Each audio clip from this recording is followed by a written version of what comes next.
शामलपुर हवेली का अंतिम मेहमान। उत्तराखंड के पहाड़ी इलाके में एक छोटा सा गांव था, शामलपुर।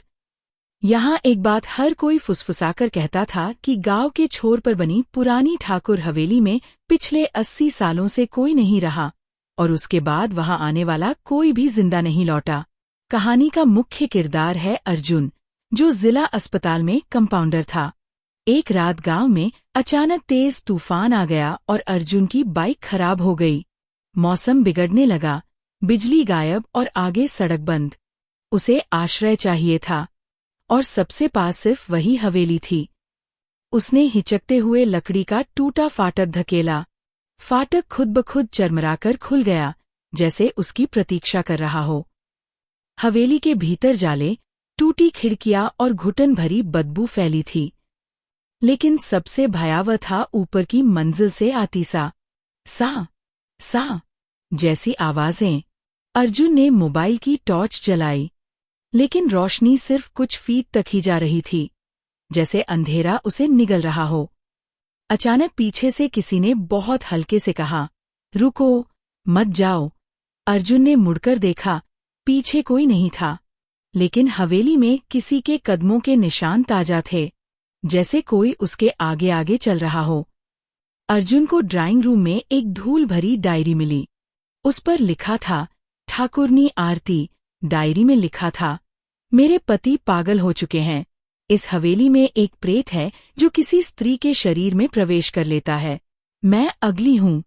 आखिरी पन्ने पर लिखा था, जो भी इस हवेली में आएगा उसे मैं मुक्त नहीं होने दूंगी। अर्जुन की धड़कनें तेज हो गईं। सीढ़ियों के पास उसे एक लाल साड़ी में कोई खड़ी दिखाई दी।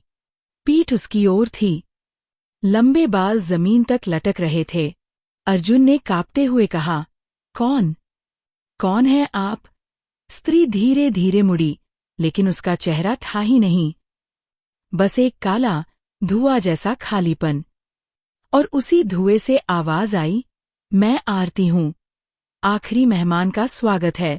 अर्जुन भागा, सीढ़ियों से, दरवाजों से, गलियारों से, लेकिन हर बार जहां पहुंचता वही स्त्री पहले से वहां खड़ी मिलती। हवेली का मुख्य दरवाजा खुद ब खुद बंद हो चुका था। बाहर तूफान और अंदर मौत का सन्नाटा।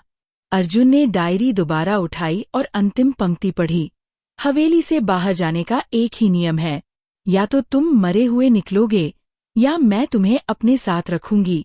अचानक ऊपर की मंजिल से जोर से दरवाजा धड़ाम से बंद हुआ। अर्जुन किसी तरह हवेली की तहखाने में पहुंचा।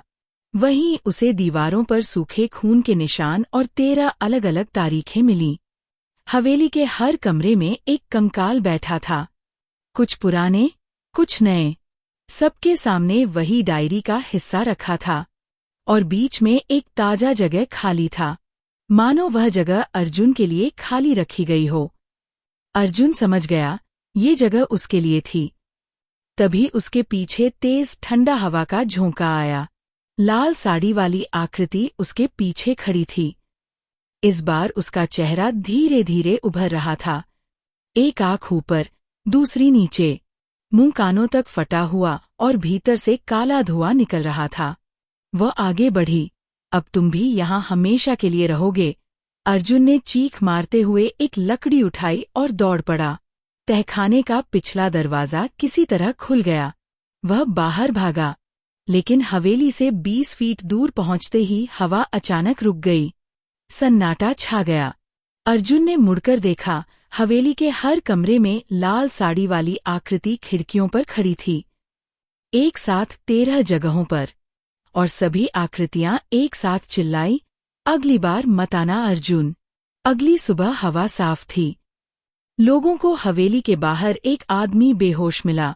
अर्जुन, वह जिंदा था, लेकिन होश में आने के बाद उसने एक ही बात दोहराई, हवेली मुझे बुला रही है, वहां अभी एक जगह खाली है।